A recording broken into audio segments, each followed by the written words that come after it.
Dear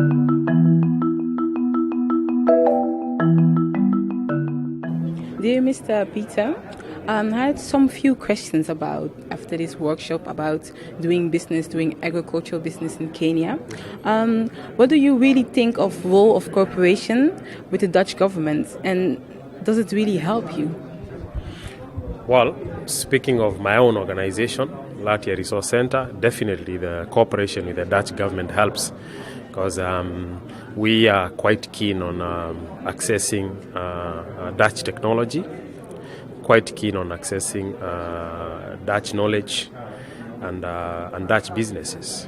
And we believe that we look up to Netherlands and to the Dutch business, especially in agriculture, as a model that we would like to adopt. So definitely it helps. Yeah.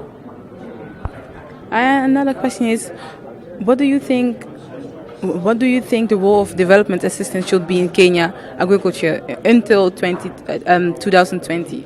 I'm asking of what are the priorities? For agriculture in Kenya, the priorities? Well, for me, I think the priority first is to revive our agricultural education systems. Because as you heard through the presentation, our agricultural extension system collapsed. We have a huge gap left, and we would like to learn from other organizations, from other countries. For example, how are they arranging their extension system? So we need to find a way of reviving our extension system. We need to find a way of improving technology. Technology is a key question because Kenya, like many other African countries, is already now experiencing real effects of climate change, which means we have to produce more food with less water, less land. So this calls for technology. So beside reviving our extension system, we have to actually pilot, experiment, look for new technologies that can help us to produce more food with less resources. So those are the two key priorities. Government for the Kenyan government, I think the main role is now to facilitate private sector. Let private sector take the lead in developing and guaranteeing food security in the future. For the Dutch government, for example, in the next few years, the opportunity to expose us to knowledge, to technology, matchmaking opportunities for businesses. I think those are priorities for us. Thank you so much. I have a last question. You already talked about taking the lead in to have an economic development in Kenya.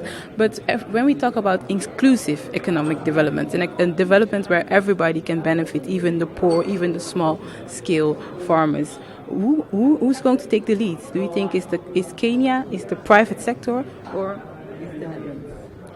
Well, I don't think the Netherlands can do that. The Netherlands can only facilitate.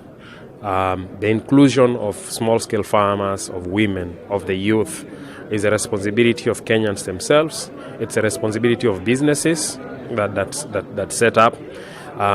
Once you create an enabling environment, for example, you open up the markets, you create the infrastructure, you allow the small-scale farmers to participate, you allow women to participate. There is a lot of effort going on now, even with the government of Kenya, where, for example, special funds have been created to enable women to participate in business, to participate in agribusinesses. What is lacking now is that the knowledge gap is still quite big. So, and this knowledge gap can be addressed through both private sector but also public sector. So the role of the Dutch government or the role of the Dutch private sector is mainly the role of the government, either Kenya government or Dutch government, is facilitative. It's a private sector that will take the lead. And the private sector when I talk about private sector, it doesn't just mean companies, because even farmers are private sector. So that is very important to know. When we talk about private sector, we're also talking about individual farmers, they are private sector. So I think the role is in the hands of the private sector.